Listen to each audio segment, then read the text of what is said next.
අයිබෝවන් අපි අද මේ වීඩියෝ එකකින් කතා කරන්න යන්නේ SSCL ටැක්ස් එක ගණනය කරන ආකාරය සහ රිටර්න් එක ෆිල් කරන ආකාරය පිළිබඳව පොඩි දැනුවත් වීමක් කරන්න. SSCL කියන්නේ Social Security Contribution Levy. එතකොට මේ ටැක්ස් එක ආරම්භ වුණේ 2022 ඔක්තෝබර් මාසේ 1 වෙනිදා ඉඳලා. මේ ටැක්ස් එකට අදාළ පනත තමයි 2022 අංක 25 දරන Social Security Contribution Levy Act එක. import business, manufacturing business, service providing business, wholesale and retail business වලට අදාළ වෙනවා. මේ ටැක්ස් එක 2024 ජනවාරි 1 වෙනිදා ඉඳලා annually above 60 million turnover එකක් තියෙනවා නම් මේ ටැක්ස් එක යටතේ රෙජිස්ටර් වෙන්න ඕනේ. නමුත් 2026 බජට් එකෙන් annual turnover value එක 36 million දක්වා අඩු කරලා තියෙනවා. මේ ටැක්ස් එකට අදාළ රේට් එක වෙන්නේ liable turnover එකෙන් 2.5%. import කරන බිස්නස් එකක් නම් turnover එකෙන් 100% liable වෙනවා. manufacturing business එකක් නම් turnover එකෙන් 85% liable. service supply business එකක් නම් turnover එකෙන් 100% liable වෙනවා. wholesale and retail නම් turnover එකෙන් 50% liable. distributor business එකක් නම් turnover එකෙන් 25% liable වෙනවා. අපි දැන් බලමු කොහොමද SSCL tax එක calculate කරන්න කියලා.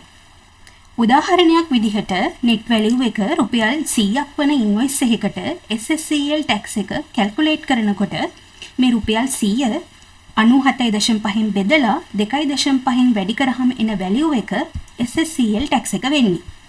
ඊට පස්සේ මේ රුපියල් 100ට SSCL tax එකෙන් value එක එකතු කරාම එන value එකට 18% VAT එක charge කරන්නේ. total invoice value එක වෙන්නේ 102.56ට 18% VAT එක එකතු කරාම එන 121.03. දැන් බලමු tax එක ගෙවන payment date එක කවද්ද කියලා. එක්සැම්පල් එකක් විදිහට අවුරුද්දේ පළවෙනි ක්වාටර් එකේ ජනවාරි මාසෙට අදාළ ටැක්ස් එක පෙබරවාරි 20 හෝ ඊට කලින් ගෙවන්න ඕනේ. පෙබරවාරි මාසෙට අදාළ ටැක්ස් එක මාර්තු 20 හෝ ඊට කලිනුත් මාර්තු මාසයට අදාළ ටැක්ස් එක අප්‍රේල් 20 හෝ ඊට කලිනුත් ගෙවන්න ඕනේ. මේකට අදාළ රිටර්න් එක ෆිල් කරන විදිහ. මම මේ අරගෙන තියෙන්නේ මැනුවල් ෆිල් කරන රිටර්න් එක PDF version එක. online return එකත් මේ ආකාරයටම තමයි fill කරගන්න තියෙන්නේ. මුලින්ම මේ return එකේ monthly turnover value ටික දාගන්න තියෙන්නේ. අදාළ ව්‍යාපාරයේ ස්වභාවය අනුව manufacturing නම් මේ column එකේ, service නම් මේ column එකේ, ව්‍යාපාරයට අදාළ monthly turnover එක අදාළ column එකේ දාලා total එක අන්තිම column එකේ දාගන්න ඕනේ.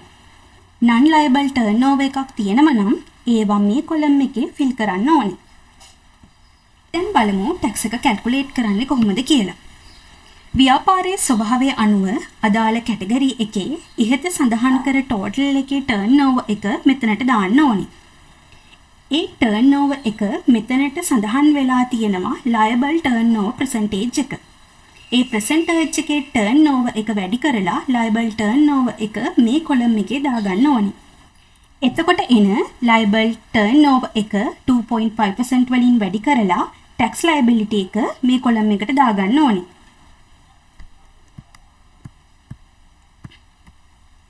මේ section එකේදී monthly payment කරපු details fill කරන්න තියෙන්නේ. declaration එකේදී company directors ලගේ details දාලා return එක submit කරන්න තියෙන්නේ. මං හිතනවා මේ වීඩියෝ එකෙන් දැනුමක් ලබා ගන්න ඇති කියලා. අපි අලුත් වීඩියෝ එකකින් හමු වෙමු.